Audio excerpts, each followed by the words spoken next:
Liz! Yes. If you had one dose of Polyjuice potion, who would you turn yourself into? Remember, you only have 1 hour. 1 hour. I would assemble a team together and to get the hair or toenails or whatever, and I would turn into our current president, and I would sign a thing that says, just ignore everything that I've done for the last 3 years. Don't let me do anything more. That's all I would need with the hour. Do you think you could get that done in an hour? Like, just getting into all the I White have to House? do is tweet it. If I had a Polyjuice potion, I'd probably turn into one of my big, like, idols, like creator idols, like either Rachel Bloom or Lin-Manuel Miranda, just to, like, experience what it's like to, like, live their busy, like, constantly hustling, creating things lives. Poor Lin. I hear he only sleeps like 4 hours a night. Same. It's hard. No, it's not. Welcome to This Is Lit, a podcast where we drink and talk about our favorite books. I'm Elizabeth. And I'm Casey. So raise a glass and let's get started. Okay, Liz, do you want to tell the folks what we're drinking today? Yes, we are drinking Polyjuice potion. Polyjuice potion, thanks to our dear friend Mallory. Hi, Mel. She came up with this recipe. It is lime sherbet, lemon lime soda of your choice. We used Sprite and copious amounts of vodka. Mm-hmm. Mix them all together and then just drink it. It's very, very foamy. And it's probably slushy. Sweeter than Liz usually goes for, but... Yeah, usually. All right, today we are going to be discussing the second book in the Harry Potter series, The Chamber of Secrets. And the Chamber of Secrets. Harry Potter and the Chamber of Secrets. I was thinking about this earlier today. Mm-hmm. Book one's kind of the introduction to the world. Mm-hmm. Like, that's kind of what, like, the story, well, we went all over the place with it. I think it's because it's the introduction. And this one is more kind of... It has a single story. It has a single story, and it's building on one of the stepping stones she alluded to earlier in the first book. Yeah. The thing about the Harry Potter books, and the thing about any fantasy novel, really, is that the first thing you have to do is the world building. And some authors choose to do this different ways. Some, like, have a book that's just world building, and then all the books in the sequence to it don't have to explain it anymore. More commonly, authors tend to, like, world build as they go, so that you don't maybe know things until you encounter them. And Harry Potter does it that way. And it works really well because Harry is magical, but he didn't grow up in the magic world. So it makes sense. We learn the things as he learns them. Yes. But the biggest part, just that the magical world exists and how it runs in general, is all taken care of in the first book. Yes, it definitely is. So Chamber of Secrets is able to be a kind of... While it does obviously fit into the grand scheme of the whole books, but it can be... The story in it can be a standalone. Like, we can do a sentence of, like, summing up this book. Yes. I'll let you go first. I'd say Harry goes back for his second year at Hogwarts, and for the first time encounters magical racism. Yeah. And also a monster that is terrorizing his classmates, which he eventually has to defeat. And he kind of starts getting some of the first kind of major backlashes of fame. That's true. This is the first time that Harry starts to experience alienation within the magical world. Because Harry's always experienced alienation. Like, he was growing up living in a cupboard under the stairs. Yeah. Not really part of his own family. But in the magical world, his first year, you know, people like Snape notwithstanding, he really is very popular and very, like, accepted. And this is the first time whenever he sees, like, the negative sides of that and the backlash of being that very well-known name. This is really kind of like the first time, when I first did my read-through, I mean, like, the first time I did read the Harry Potter books, in the first book, I'm like, Snape is bad, but he could be okay, and then we got to Chamber of Secrets, and I'm like, I hate him. Yeah, he's unpleasant. Yeah, he's very unpleasant, and I'm still kind of on, I don't care for him. Yes. This whole book starts. We're probably going to go through this one a little bit more quickly than we did the last one. We assume that you've read the book. Yes. Because A, you're listening to a book podcast, and B is Harry frickin' Potter. Harry frickin' Potter. Sorry. She's going to do this all night. I'm going to do this all night. There's vodka involved. And we just kind of assume most people are familiar with it, whether it is through reading it, through seeing the movies, or just through general cultural osmosis. Yes. You're familiar with the stories, but it's a lot easier to have a discussion about the stories and its themes going through it in order. So we start at Privet Drive. Yes. Where the Dursleys are... Mr. Dursley is preparing for a big dinner party with one of his clients. And on Harry's 12th birthday. What is Vernon Dursley's job really? He sells drills. He's a drill salesman. It's almost like a Chandler Bing kind of job. Like, he works in an office and has clients and makes a decent amount of money, but like the actual details of his day-to-day job are kind of hard to... Yeah, well, he probably bids projects and... It's very much mundane. Well, my dad's an asphalt machine salesman, so I'm assuming it's something pretty similar where he prepares bids, he talks to clients, he learns about the new drill technology coming up. Let's just say he works in sales. Yeah, sales. More or less. Sales. And he's got a client coming over that he's trying to woo. And so he's preparing for it. He's got Dudley in his best... Smelting's uniform. Yes, because Dudley started at the fancy private school. Yes. And they basically tell Harry the whole night, you are to be in your room and make no noise and pretend like you don't exist. Mm-hmm. On his birthday. But this is not particularly surprising. There's also a sentence in here where it's like, Harry ducked underneath Aunt Petunia's frying pan that she lobbed at his head. I'm like... Yeah, she tries to hit him in the head. Wow, I don't remember them being this abusive. Oh, yeah, absolutely. So Harry is up in his room planning to make no noise and pretend he doesn't exist for the next couple of hours. Except a house elf shows up.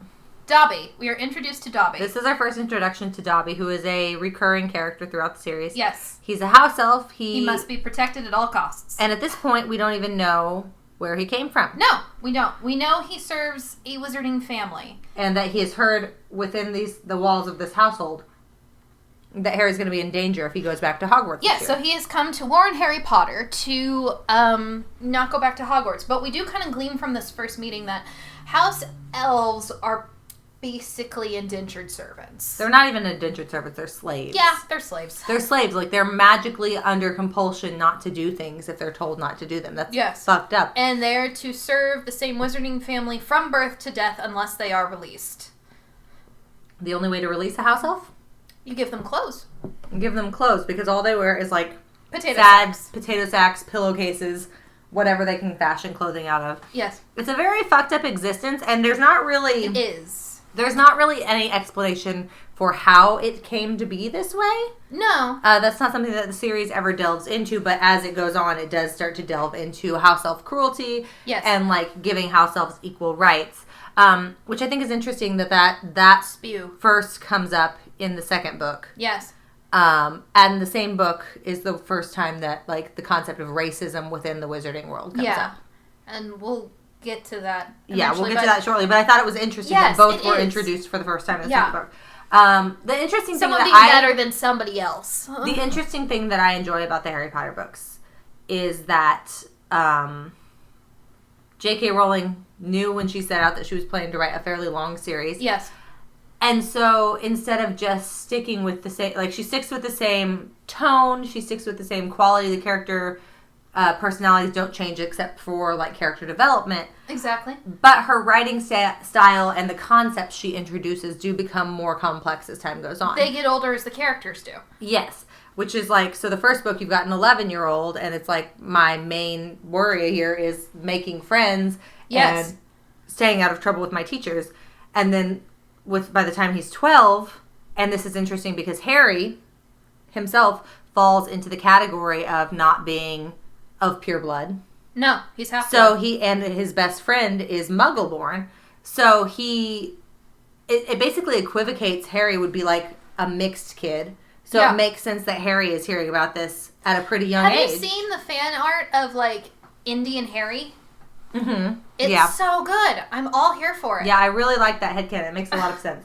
Particularly because of the Potter surname and the way that the Dursleys talk about James Potter, things like that. But yeah, it's so the idea of racism being introduced at 12 years old, maybe to someone who grew up in a very, monochromatic area, might not encounter it before that. But Harry, being someone who can be this particular type of racism can be targeted at, finds out about it at a pretty young age. Yeah. So some people might say that concept is a little more complicated but at this point, it's Harry's reality as a 12-year-old. It's Harry's reality. And so with Dobby. Dobby warns him not to go back to school. Harry has not received a single letter from Ron, Hermione, Hagrid, anybody in the wizarding world, and he's feeling very lost and cut off and lonely. And then he finds out, Dobby's been intercepting his letters to try and be like, if you thought nobody wanted you back, maybe you wouldn't try to go back. Stay. And so Harry's like, no, I have to go back. And so Dobby gets Harry in trouble at the dinner. Dobby levitates a pudding and smashes it, and Harry is blamed for it, not only by Petunia and Vernon, but also by the Wisemangot, the wizardly law enforcement that makes sure that students don't. The Ministry. Yeah, he performed magic in front of Muggles underage. Both of which are breaking the statute of secrecy and the rule about using magic underage. And Vernon makes him read the letter out loud, which outs Harry that he's not allowed to use magic outside of school, because he was kind of using that to protect himself. Yeah, he lost his one weapon. And they found out. Himself. So things get very bad very fast. Yeah, they lock him in his room, have a little flap where they can, slide food in. Put and bars then they put over bars his window. on his freaking window. He's 12. And I'm like, what are the neighbors doing? Why do the neighbors not notice bars? Keeping calm Keep calm and carry on. It's very British of them. But if that happened in America, someone would just be like, no, that's a murder room right there. You should call the police on that. Nah, that shit happens all the time. That's the fucked up thing about it. But this is also where we are introduced to the flying car. Yes, the flying Ford Anglia. Yes. So Ron... And Fred and George. Ron, being the bro that he is, remember, again... Bro Ron. Ron is a super bro. He is the best. Book Ron is infinitely better than movie Ron. The movies did him dirty. But Ron decides, I have not heard from my best friend in 3 months. And I know he lives in an abusive house. I'm going to go get him. Yeah. And he enlists his older brothers, Fred and George, to fly him in this magical enchanted car of their fathers to bust Harry out, to prison break him. Yes. And they do. But of course, being a bunch of teenagers flying a car over London, they get spotted. And they get home, and they are in so much trouble. I love the little thing about Mrs. Weasley. Molly freaking This is the first time Weasley. she's introduced, yes, right? She sent Harry presents last year, but this is the first time we meet her. Well, we met her at the platform as well. Oh, right. This is the first time we really get to know her. But it's her. like Fred and George tower over their mother, but they cower before her mighty anger. And that's the kind of mother I want to be. But Mrs. Weasley was marching across the yard scattering chickens, and for a short, plump, kind-faced woman, it was remarkable how much she looked like a saber-toothed tiger. Yes. And she was furious with them. However, she's not furious with Harry. She's like, hello, Harry, dear. We're very happy to have you. You can go rest. Boys, you're going to go do chores. Yes, she, But even though she's mad at them, she still, feeds them breakfast to make sure they're okay. And Harry is like, what is going on here? Is this what love and affection feels like? More, please. Yes. And so we are also introduced to the Burrow, which is Ron's house. And Harry thinks it's the most wonderful place he's ever been. And we're also introduced to Arthur Weasley. I love Arthur Weasley. I love Arthur Weasley. If you're ever sad, just remember, Arthur Weasley would think you were incredible because you know the purpose of a rubber duck.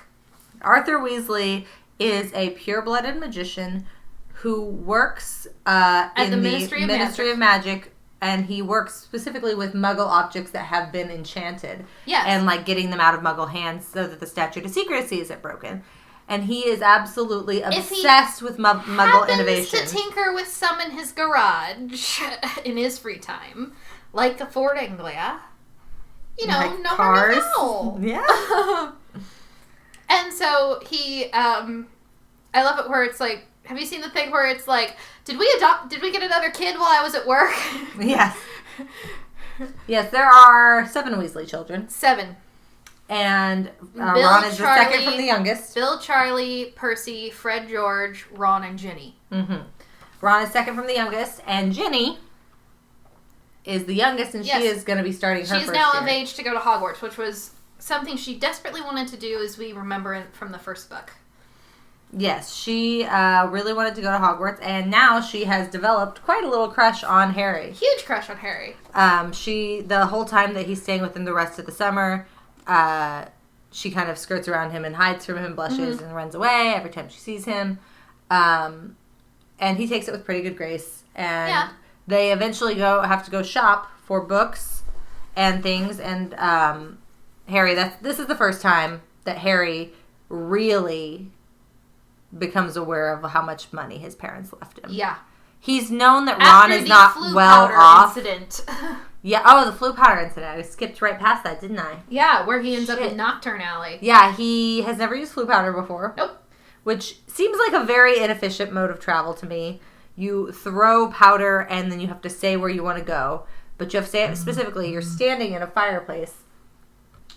You have to say it specifically. You're standing in a fireplace. Like, anything could go wrong, and that's what happens to Harry. Is he sneezes while he's saying Diagon Alley. And he ends up in Nocturne Alley. He ends up in Nocturne Alley, which is the dark magic. And he hides in the Vanishing Cabinet. He hides in a cabinet. Yes. And the cabinet is a vanishing cabinet. The other half of the pair is missing. Yes. And he sees Draco Malfoy with his father, Lucius Malfoy, in this spooky dark magic shop. It's a spooky curio shop. It is a very spooky curio shop. And Lucius Malfoy is unloading objects that he doesn't want the Ministry to find because they're committing raiding more houses. Raids. And, but Hagrid ends up being the one saving Harry out of Nocturne Alley and gets him to Diagon Alley. Because he was looking for flesh-eating slug repellent. Which is valid. For the pumpkins on Halloween. Yes. So, then he joins them for shopping, and this is where he starts to realize that... How well off he is very well off. In fact, he actually feels pretty guilty when he goes to get money out of his vault because the Weasleys can barely afford to buy Jenny robes, and they have to be secondhand. And then they go to Flourish and Blotts for books, and Gilderoy Lockhart's books are the required reading. Fucking Lockhart. The required reading for Defense Against the Dark Arts. Not just one book, like all of his books. It's 7 books or something like that. 7 books that you can only buy brand new, and the Weasleys have no idea how they're going to afford it. Yeah, and so Gilderoy Lockhart gives like a free set to Harry, and Harry gives them to Ginny because he's like, I can buy my own. Here, take them. But this is also the part where there's a fucking fight in the bookstore. Yeah. Arthur Weasley straight up throws down with Lucius Malfoy. Yeah, so Draco and his father come into the bookshop, and Ron and Harry immediately start to get into it with Draco, as they do. Mm-hmm. And then Lucius comes over and starts making fun of these children, because that's... Which Arthur is like, you can make fun of me as much as you want, but the second you start going after my kids, I will throw down. Yeah, he does not appreciate it. And Molly is like, what kind of example are you setting for our children? And I can just picture Fred and George sitting back there going, an awesome one. I've been wanting to punch that little git in the face for a long time. So Hagrid ends up pulling them apart. And, But Lucius Malfoy ends up messing with the books that Harry gave Ginny. Yes, he throws her... In the fight. Well, he pulls her books out of the cauldron she's carrying them in and is making fun of her shitty secondhand books, and then he throws them back into her cauldron after the fight is over. Yeah. Which, of course, is a very rude thing, like making fun of a child for not having money. Like, already we had a bad taste in our mouth from Draco, but now you're finally getting to know where Draco gets that unpleasantness why from. Draco is such a little shit. It's because that is the behavior that has been modeled for him his entire life. Yes. And this is, this is one of many, many nasty encounters Harry, Ron, and Hermione will have with Draco in the course of this book. And Lucius. And with Lucius, yeah. And so they go back to, they're going to go back to school. Yes. And they are running late. Which, let me tell you, as the oldest of 9... Yes. You're never not running terribly late. And so trying to herd all 7 of her children or whatever, or I guess at this point it's not 7, it's only Fred, George, Ron. So even just trying to herd Percy, 5 children. Percy, Fred, George, Ron, Harry, Ginny. So there's 6 I can't count. 6 kids. Molly Weasley's trying to herd 6 children to and her school, husband. And her husband. They're running late. Harry and Ron are waiting to go through the barricade because they can only go through 2 at a time. Yeah. And they're going to be the last ones to go through. And they run up to the barricade. And slam into the wall. Which like a couple of idiots. Which should have opened miraculously for them to get onto platform 9 3/4. So something is keeping the gate shut. And they cannot get through until after the Hogwarts Express has left. And now, I love Ron Weasley and Harry Potter. The moment this happened, I'm like, Harry, your James is showing. I love them boys. They are good boys. But they need Hermione. But God, they're stupid. That's why they need Hermione. Instead of being like, I'm sure we can show up for term late or be taken to school some other way. Yeah. Let's send an owl or wait for my parents. Any number of things they could have done. And what they choose to do is to steal the flying car and fly themselves to Hogwarts. They're 12. They're 12. They don't actually know where the school is. It's somewhere in Scotland. But it's magically hidden. Theory. They don't actually know where it is. So they figure if they follow the train, they should be fine. Ugh. And for a while they are. Yeah. Till the car starts sputtering and making weird noises. Yeah, it's an old car, and it's not doing so hot. And they crash it into a tree outside of the school's grounds. And it's a tree that hits back. Yes, it's the Whomping Willow, which is a very big tree with club-like branches that just absolutely destroy this car, nearly kill Ron and Hermione, or Ron and Harry in the process. And so then they found by none other than Professor fucking Snape. They walk up to the front door of the school, and Professor Snape is there waiting for them. Yes. And he takes them to Professor McGonagall, their head of house. Ugh. And they are in so much trouble. They were seen. They're seen. So they start the school year off by losing their house. Just a ridiculous No, they don't lose any points. Harry argued that they don't lose points because they stole the car before term started. That's right. But they both get detentions. Yes, they get detentions and they miss the feast. And but we find out Jenny has been sorted into Gryffindor. Mm-hmm. And the term begins. Hermione finds them and is like, what the hell were you thinking? So they get chewed out by Hermione. Later, they will get chewed out by Mrs. Weasley via Howler, which is just now introduced as a concept. I love Howlers. So the Howler is a screaming letter that comes to yell at them. And Arthur Weasley's facing an inquiry at work, and Molly tells him, if you set so much as one toe out of line, we are bringing you back home. And because of this, Ron, who has broken his wand, knows that he can't ask for another one. So it's being held together with tape, and it's not working so well. It's not working so well. So Ron is struggling through the year, and the first lesson with Gilderoy Lockhart. Oh boy! You learn that this man loves very few things, but the one thing he does love is himself. Oh, he sure does. In the movie, he's played by Kenneth Branagh, which. Perfection. Was the best casting That is the man who directed Thor. And Hamlet, my dear. And Hamlet, and he's a Much Ado. He's a deep waters. He's a deep well, Kenneth Branagh. But God, young Kenneth Branagh. But Kenneth Branagh plays Gilderoy Lockhart, just this very pompous, self-important liar. Liar, because he keeps telling about all these different stories of magical things that he's done and monsters he's taken down, and it just doesn't make sense. It doesn't add up. But no one questions it because it's written in his book. And all the teachers know he's full of horse pucky. And none of them like him. Yeah, including Dumbledore, who hired him. But this is also when you discover that he was the only person who would take the position. Because there's a rumor that the job is cursed. Yeah, there's a rumor that the Defense Against the Dark Arts position is cursed. And so nobody wants it, and so Gilderoy Lockhart was the only option. Yes. I mean, after last year, fucking Voldemort himself was sitting on the back of the teacher's head. See, I think it's like Dumbledore saw Gilderoy Lockhart and went, there is no possible way Voldemort is involved with this man. That's probably true. That's fucking fair. But Hermione is in love with him. Which Ron is not very keen about that. She moons over him for a while, but not long. Like, I don't know, she still has the get well soon card under her pillow. Yeah, but I think she thinks he's handsome. I also think she's very aware he's an idiot. Yeah. Our girl Hermione knows how to fight the patriarchy. It's fine. So they're going about their business. They have classes. They have Quidditch.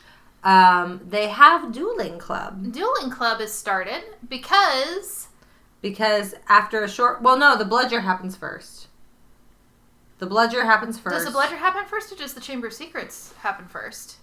I don't remember the order I they don't happen remember in. what order I just they remember happen it in. all happens in the year. So let's see here. Gilderoy Lockhart, Mudbloods, and Murmurs. Yes. Yeah. So Harry, it's Halloween. Yeah. It's Halloween, and Harry and Ron.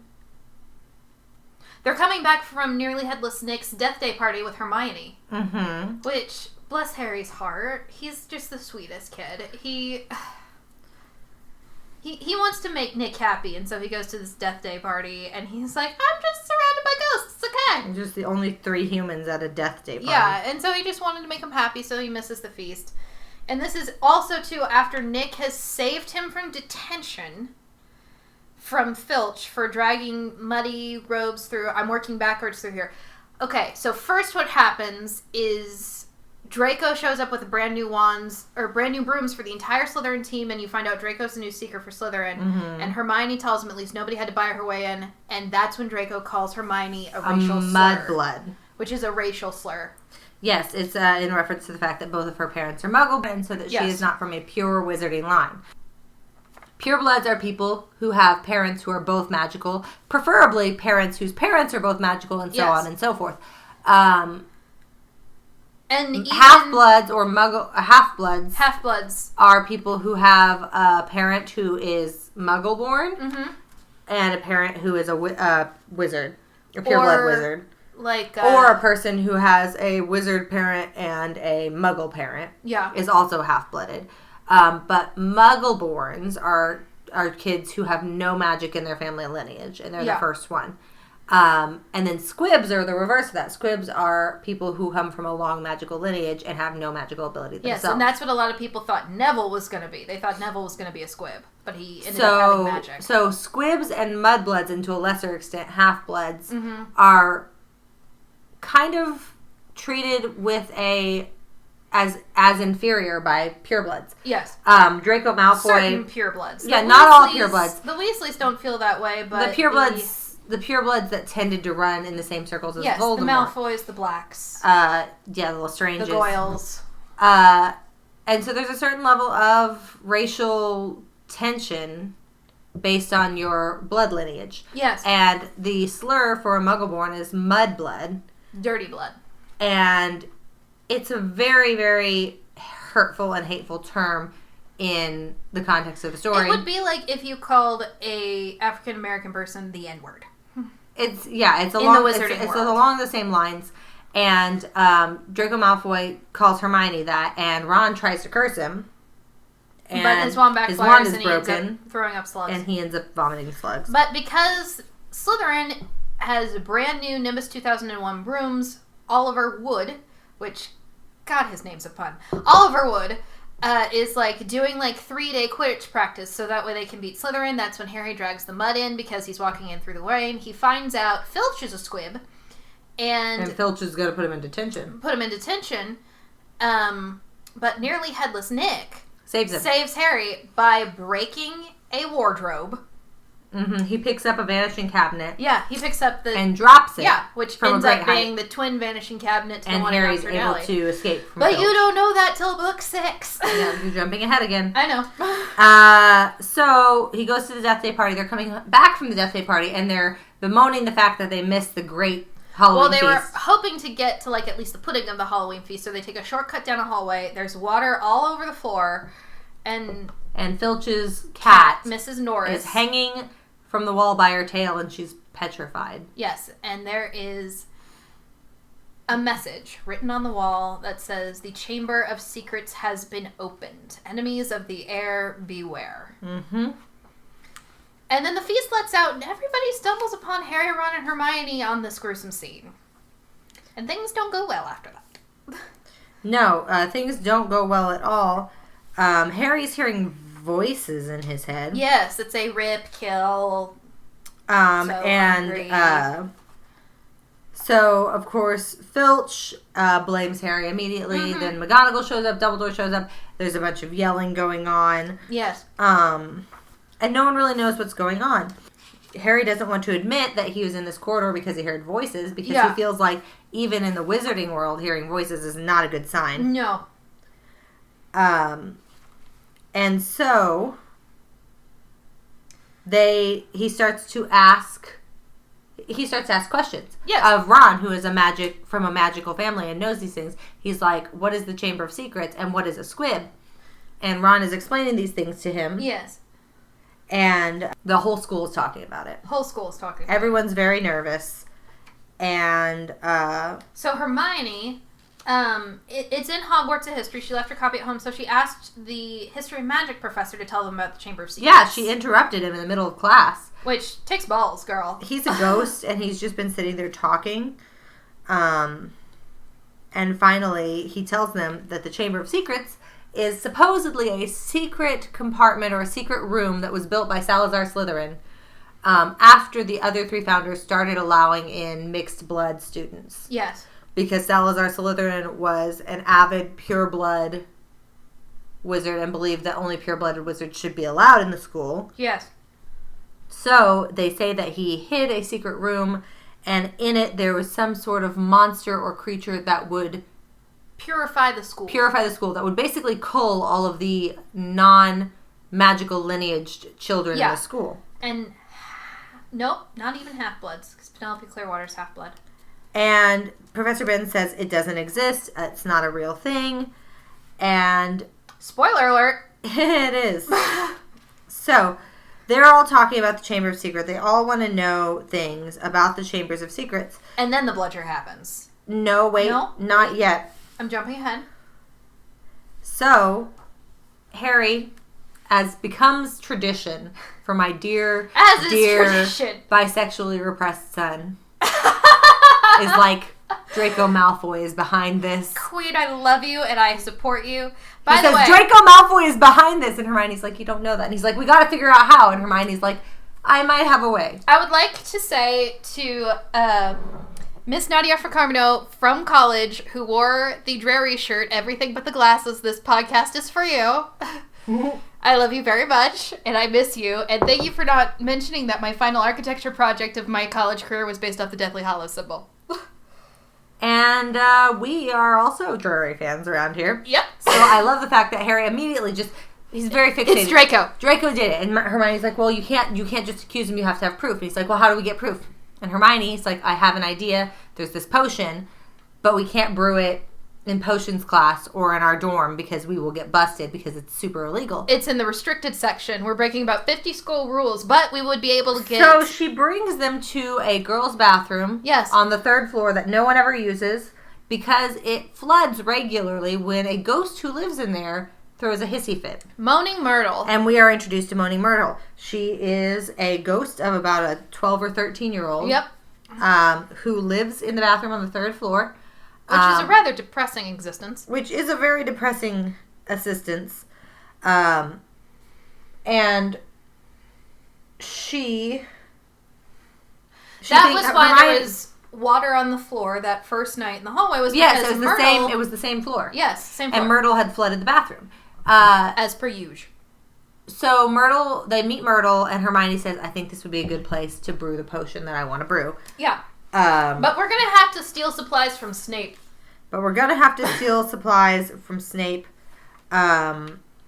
And get a hold of the book that has the thing in it. And so they need permission. They can either from a teacher, yeah. From a teacher, or they can sneak into the restricted section. And Hermione says, we don't have to sneak in. We just have to get a teacher who's dumb enough to sign off on any piece of paper you wave in front of his face. Lockhart! So... Is that dumb teacher? So he signs the permission slip, they get the book. They get the book legally. And Madam Pince does not like it. And no, she does not... She does not like it at all. But they have a signed permission slip. They do have a signed permission slip. And they look over it. They realize they're going to have to steal from... Snape's stores. But before they can steal from Snape's stores, there is the first Quidditch match of the season. Which is the Rogue Bludger. Yes, so this is the point at which... this is the first time Harry and Draco go up against each other in Quidditch. Because Harry was the Seeker last year, but Draco is just now old enough to be on the team. Draco just now was old enough to buy himself onto the team. Well, Draco is a good flyer. He's a good flyer, but that doesn't mean he's a good Seeker. And clearly he's not that observant. I mean, Harry's in love with him, but he's still oblivious.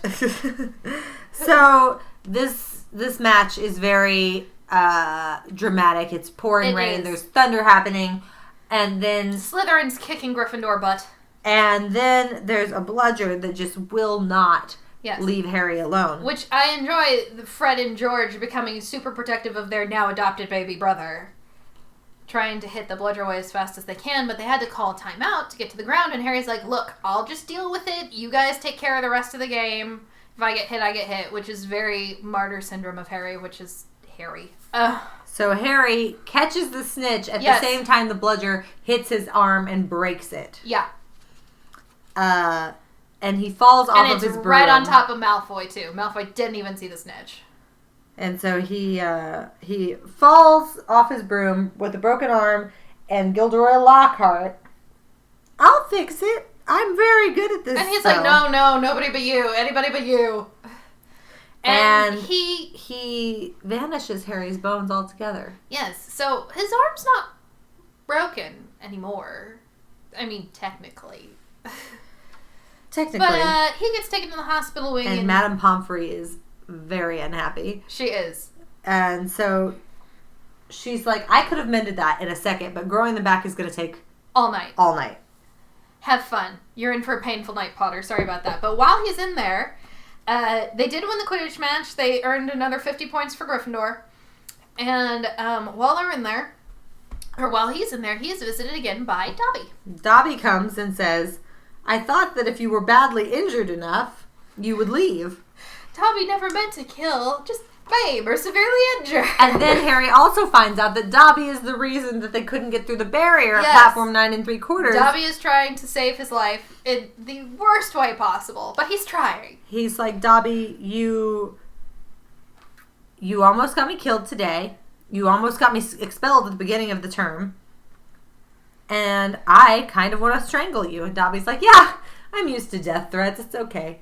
And Harry's just like, okay, I can't be mad anymore. And that's when he learns more details about the clothes and all of that. He's trying to tell him as much as he can. And he mentions the Chamber of Secrets. Yes. But Dobby is instructed to injure himself rather than give away his master's secrets. Yes. So every time he does manage to let something spill, he beats himself. Yeah, which is awful. But Dobby can no longer elaborate further because teachers come in and Colin Creevey, the first year who's kind of been following Harry around, has been petrified. There's been another attack. Same way as the cat. Same way as the cat. And they open up his camera to see if they got a picture of his attacker because he had the camera up and the film has melted. At which point, the dueling club is instigated. For people to defend themselves. And it is run by none other than Gilderoy fucking Lockhart and Professor with the assistance of Snape. Which is a bit like having, like, a turkey and, like, a very beleaguered cobra teach a class together. Which, this is something interesting. We know in later series, Harry's kind of quote-unquote signature spell, Expelliarmus, was taught to him by fucking Snape! I totally forgot that! Yep. Snape teaches them the disarming spell. And Harry goes up against Draco Malfoy. Which, this quickly, they were supposed to just only disarm. But Harry and Draco cannot be chill. No, and nobody can because the entire dueling club ends up in an all-out fucking brawl. Yes, so, but... Including Hermione straight up getting put in a headlock by a Slytherin girl. Yeah, so, it's bad. It doesn't go well. But Snape instructs Draco to cast this dueling spell when they all come and they're just watching Harry and Draco duel. And a snake pops out. And it goes straight for Justin, the Hufflepuff. Yes, it goes straight for one of the Hufflepuff boys. And Harry tells it to, no, leave them alone. He literally says, leave it alone. Leave him alone. Don't attack him. And everyone flips shit on him. Yeah. And he's like, what? I told the snake to leave him alone. And then suddenly he's being dragged away by Ron and Hermione. And Ron's like, why didn't you tell us you're a parcel mouth? And, Harry's like, excuse me, what?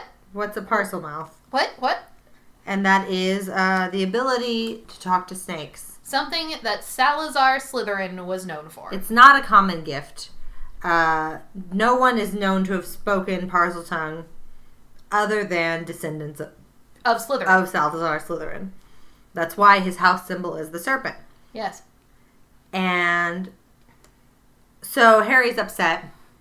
He wants to explain to Justin and all of the others why what's happening, but people are not really talking to him. At this point, a lot of people are starting to come to the conclusion that Harry Potter is the heir of Slytherin. The heir of Slytherin, and it doesn't help that the next person who is attacked is Justin.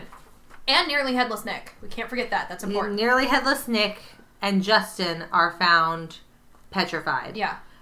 In the hallway by Harry. By Harry. Who is then found by Peeves. Who Harry was looking for Justin to explain what happened. And then Peeves, the poltergeist, starts singing a little song. And then Harry's found. And it's... Yeah.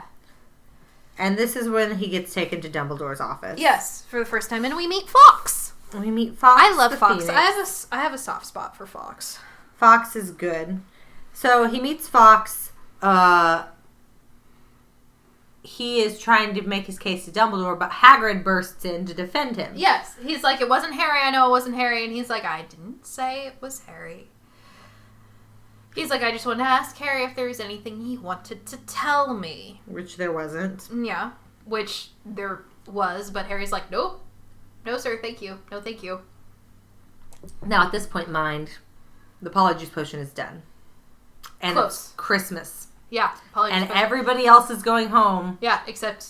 Harry, Ron, and Hermione. And Draco. And Crabbe and Goyle. And Fred and George. That's a very small amount. And Percy. And Ginny. Because most people don't want to be at school after all these attacks have started happening. Yeah. Everybody is like, they could not get to the trains fast enough. And everyone is... And Harry's relieved because he's been tired of being treated the way he's been treated. And they finalize their plans to go through with the Polyjuice potion. Yes, on Christmas night. Harry is turned into Goyle. Mm-hmm.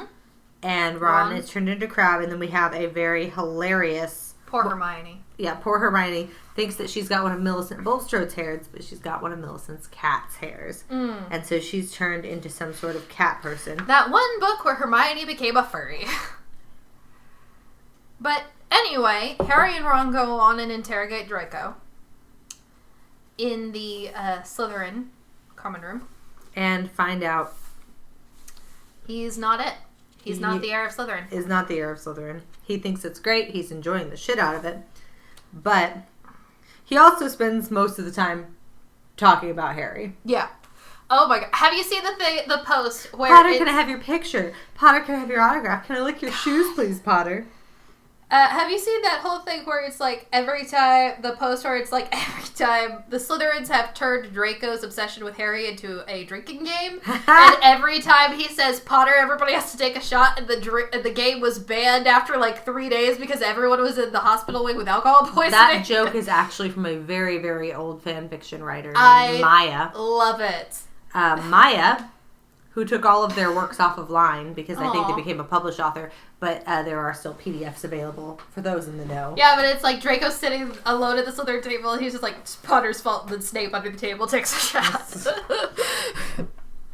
So, they don't find out anything, and Hermione has to go to the hospital wing to be decatted. And at this point... That's a very different ending for Beauty and the Beast. Jesus. So, at this point... Harry finds... They have no more leads. Huh? They have no more leads. They have no more leads, but around Valentine's Day, Harry finds a diary. Yes, after... in Moaning Myrtle's bathroom. The most embarrassing singing gnome... Sonnet sent by none other than Miss Little Jenny Weasley. And, but it ripped his school bag open. Yeah, so he finds this diary belonging to a T.M. Riddle. Yes. But it has nothing written in it. In the girls' toilet. It was attempted to be flushed. Myrtle was crying because somebody threw it through her head. And T.M. Riddle, Ron recognizes the name as the name of someone who won a special award for services to the school 50 years prior because he had to polish that as part of his detention. And the Chamber of Secrets was open 50 years ago. Dun, dun, dun. So Harry wants to know what this is about. Eventually he figures out that if he writes in the journal will write back to him. Which, this is a very interesting thing because this story takes place, The story takes place 1990-something? 1999? Mm-hmm. 50 years ago would be 1949. Mm-hmm. So this kind of messes with the Crimes of Grindelwald timeline just a little bit. This is 4 years after the defeat of Grindelwald. Because that was 1945. Why do I know more about wizard history than I do actual history? Why would that mess with that? Doesn't that? No, you're right. It doesn't mess with it. You're correct. So at any rate, Tom, his name is Tom Riddle, it feels so weird to talk about this like everybody doesn't already know that. I know. Anyway, Tom Riddle is It's Voldemort, like talking about whatever. Darth Vader. Anywho, so Tom shows Harry the night the Chamber of Secrets was opened 50 years ago. He learns that there was a girl who died. He learns that the Chamber of Secrets had a giant spider, and he learns that the giant spider was released by Hagrid. And that's why Hagrid was expelled from Hogwarts. And they end up... they just end up going to talk to Hagrid about it. Yeah, they do, but eventually they go down there to talk to him, and Cornelius Fudge is already there. Yeah. And they're under the invisibility cloak. Which Cornelius Fudge is the head of the Minister for Magic. Ministry of Magic, yeah. With Dumbledore. And Dumbledore says, he's like, I have full confidence in Hagrid. I know it's not him, but this is also the first mention we get of Azkaban. No, wait. We forgot. We've forgotten something very important. What did we forget? The three of them don't go to talk to Hagrid. Because what triggers Harry and Ron to finally go and talk to Hagrid, even though they don't want to ask him about it, is that Hermione gets petrified.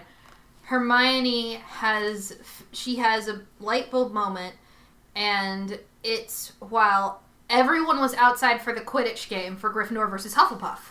You're correct. We did skip that. And she was at the library with Penelope Clearwater. Yes. Who also was petrified. Who was also petrified.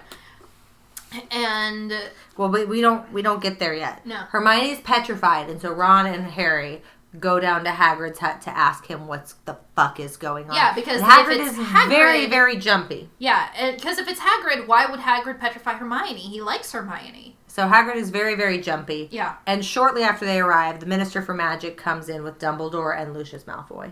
And Lucius also says the council has voted to temporarily remove Dumbledore from the headmaster position after Cornelius Fudge takes away Hagrid to Azkaban, which is wizarding jail, and Hagrid says, follow the spiders if you want to know the truth, and feed Fang.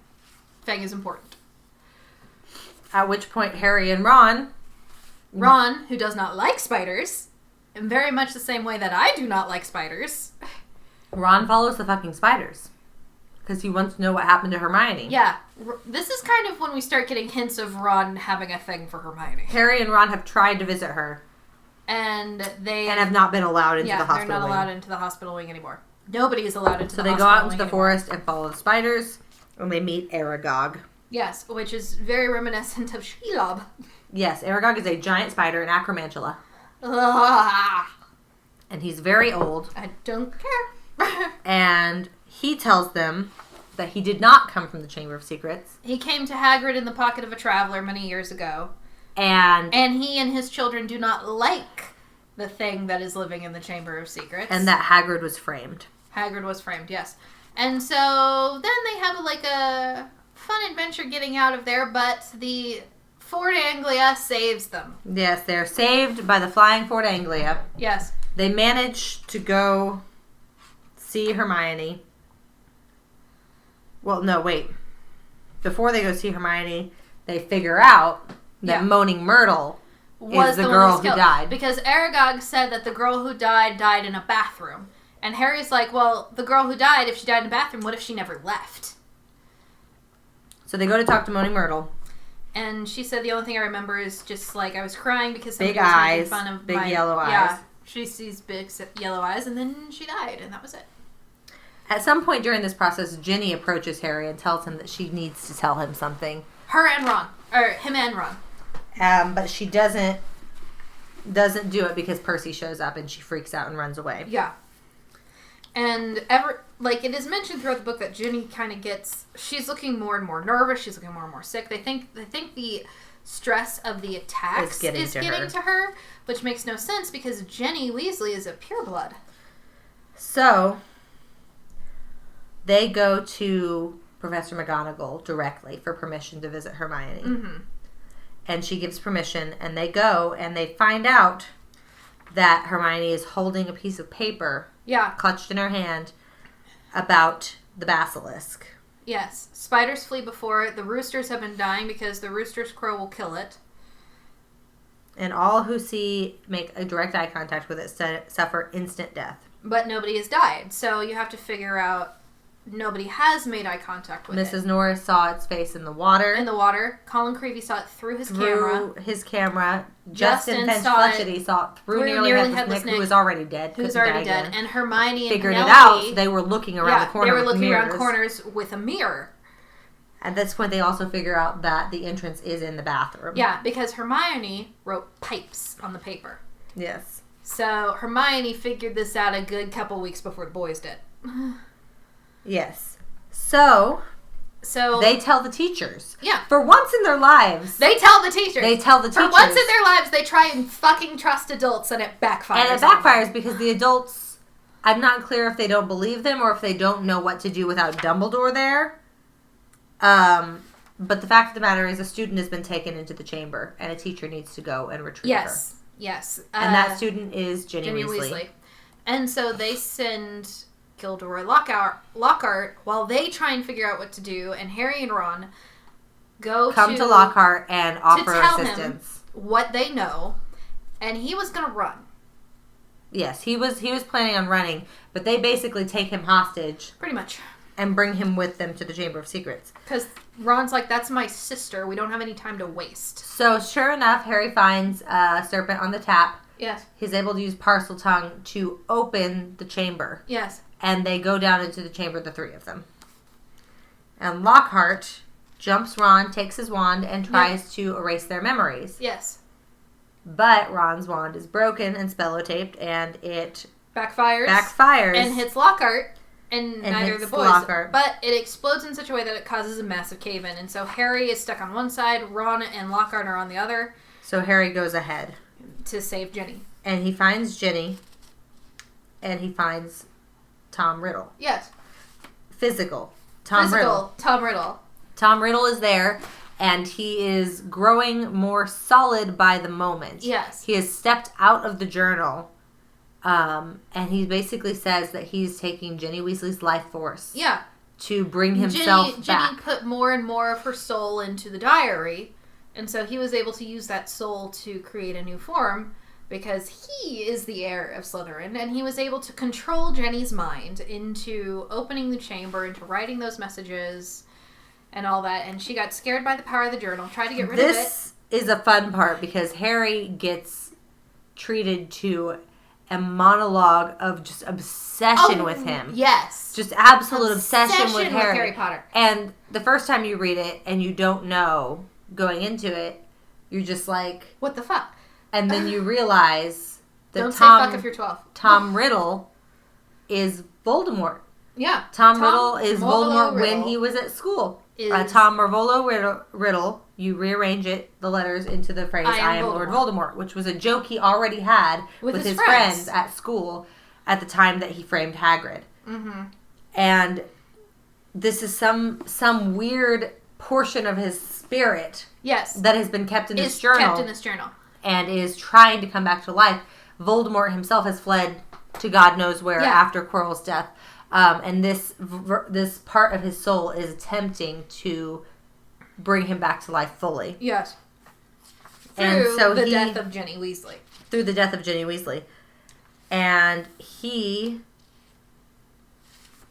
sicks the basilisk on Harry. Pretty much. So you get this really cool scene of Harry trying to fight a fucking snake with his eyes closed, and he is helped by Fox Phoenix, who brings the sorting hat to him. Because Harry basically tells him that no matter what, you've already lost because of Dumbledore.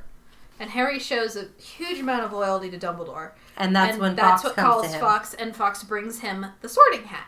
And the sorting hat, he puts his hand into the hat and draws out the sword of Godric Gryffindor. Yes. And so Harry has a very cool Sir Gawain and the Green Knight moment here. And he fucking... to save the damsel in distress and to slay the beast. But... he kills the basilisk, but he shoves the sword up through its mouth, and the basilisk bites him. Gets in his arm. And basilisk's venom is killing him, and he's dying. Yes. But he manages to take the fang... yes. And stab the journal, and the venom from the fang destroys the journal, and Tom Riddle is also destroyed. Yes, and Fox comes and cries over Harry, which phoenixes have healing tears, so she was able to heal Harry Potter.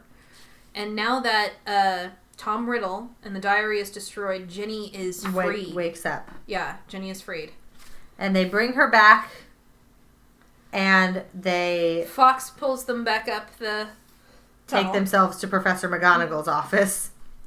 And yes. Where Molly and Arthur Weasley. Here we have Professor McGonagall sitting in her office with Molly and Arthur Weasley, just hysterical. Yes, because their daughter has been taken to the Chamber of Secrets. And then come Harry, Ron, covered in muck, and in Harry's case, blood.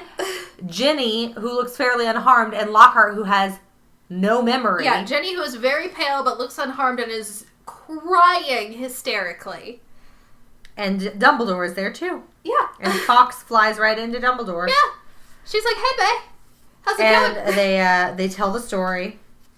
And... of what happened. Suddenly, Harry realizes, as Ginny explains her part of the story, he realizes that... she says, I found it in one of my school books. This diary was in one of my school books. And after everyone else has gone, Dumbledore is in the office, and in sweeps Lucius Malfoy because he's infuriated that Dumbledore's come back without permission. And he's like, so, did you find the heir of Slytherin yet? Dumbledore's like, actually, yes.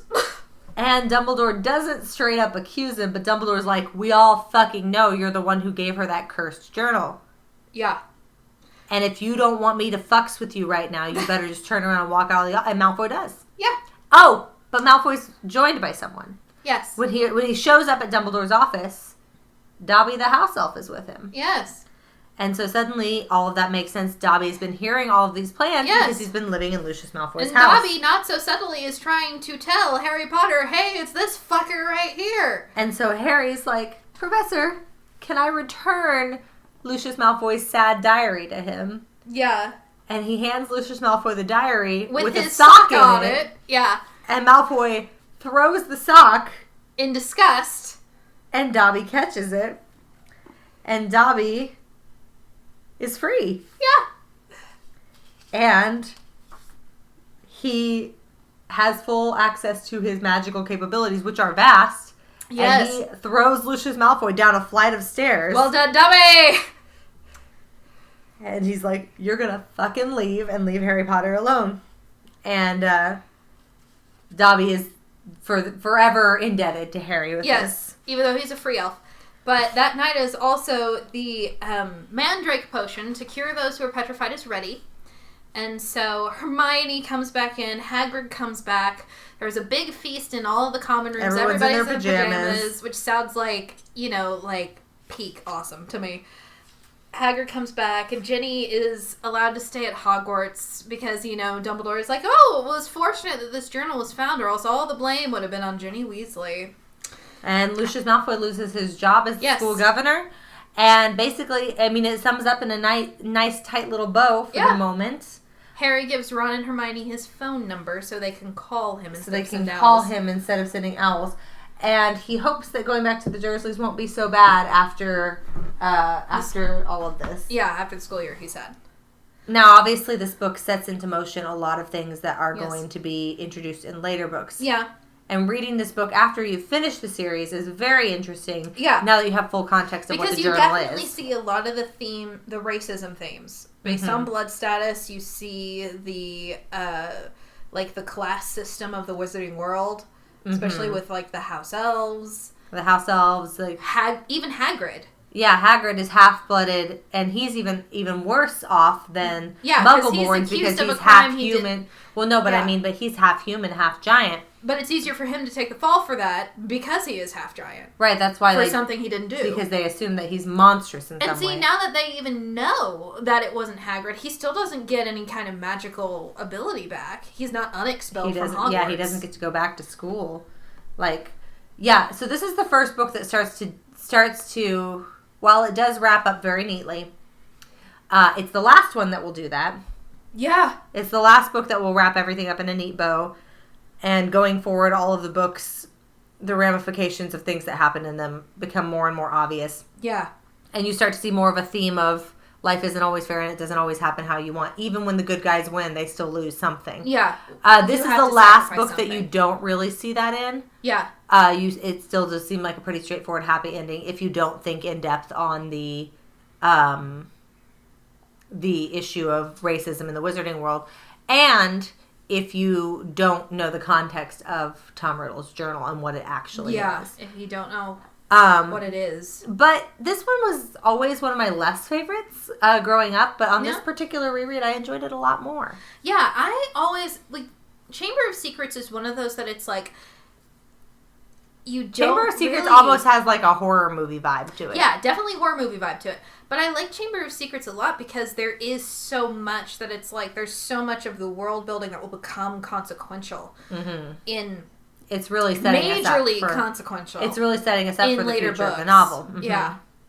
So what and would there's lots of little hints that you catch multiple times. I didn't catch the Vanishing Cabinet the first 3 times I reread it. Oh yeah. And the now Vanishing this time Cabinet I'm that's the Vanishing Cabinet! becomes significant later. Nocturne Alley becomes significant in more ways Nocturne later. Alley. The journal. Polyjuice potion for the journal, love of God. The Polyjuice potion. All of these things are House things that elves. we're going to see recurring. House elves are going to recur. There's a lot of things that are going to recur that are introduced for the first time in this book. Yeah, and what I like about is that with this series, JK sets up this, she sets up this kind of class system and the prejudice. And most books, when they kind of center around that, if they do a sequel, they kind of back off on it a little bit. You never forget it in the rest of the books. That there is that class system and that prejudice against half-bloods and Muggleborns. It comes up over and over again. Yeah. Well, and it's so significant because that's a huge part of Voldemort's campaign. It's no secret that Voldemort as a character... And that is something you learn here. ...is meant to be equated to a kind of wizard Hitler, if you will. Yeah, Voldemort is the heir of Slytherin on his mother's side, but he was... You think I'd keep my filthy Muggle father's name. He's half-blood. He's not even a pureblood. And he's more half-blooded than Harry is. Yeah! Because his father is a full-on Muggle. Also mother was just a Muggle-born. Yeah, and Voldemort seems to have this horrible distaste for Lily. That also... again, it goes back to the whole wizard Hitler thing because you know Hitler had Jewish background as well. It's but there's meant to be a certain level of that you recognize within the story. Yeah, and this is also the story where we do start to see the similarities between Lord Voldemort and Harry. The determination. Dumbledore does say that ambition. He thinks that Harry has his partial tongue ability because he believes that some of Voldemort's abilities were transferred to Harry on the night that he tried to kill him. Yes. Which reassures Harry somewhat, but that theme of him worrying about his destiny and if he's going to break bad at some point, that'll haunt him for the rest of the series. And this is when Dumbledore tells him, it's not who we're born, it's our choices. Which is really the most important theme of any of the books, I'd say. So yeah, I enjoyed Chamber of Secrets a lot more on this reread than I have previously. Yeah. But the pacing gets a little wonky at the end. They just kind of... So I'd say clearly it's a little difficult for us to kind of keep track of things. I'd say that I give it 3 1/4 bottles. I'd say 3.5. 3.5. So 3 1/3 bottles of wine. Woo! Or Polyjuice potion or fire whiskey or your magical beverage of choice. That's it for today. We have whiskey. Keep an eye out for our next book. It's Red, White, and Blue by Casey. Red, White, and Royal Blue. Red, White, and Royal Blue by Casey McMasterson. Yeah. Is that right? Something like that. It is a rom-com of a book, and it will be the next one up. After that, you will see Prisoner of Azkaban at the beginning of August. I'm super and serious. that's what we've got chosen so far. We haven't gotten all the way through August. Be prepared for serious puns. Be prepared for serious puns. But yeah, that's it. So visit us online at litliteraturepodcast.com, on Facebook, Twitter, Instagram. Yes. Or YouTube and Patreon. Yeah, we're on YouTube now. I kind of put some effort into our YouTube channel. All of our podcasts will be posted there. And keep an eye out for Tipsy Tropes. Woo! Those are our video series that we've got up on our Facebook and our YouTube. And until then, we'll see you next time. Cheers! Cheers! Thank you for listening to our podcast. For more information, visit us at litliteraturepodcast.com or check out our Facebook, Twitter, and Instagram pages. And remember, too much work and no vacation deserves at least a small libation. Cheers!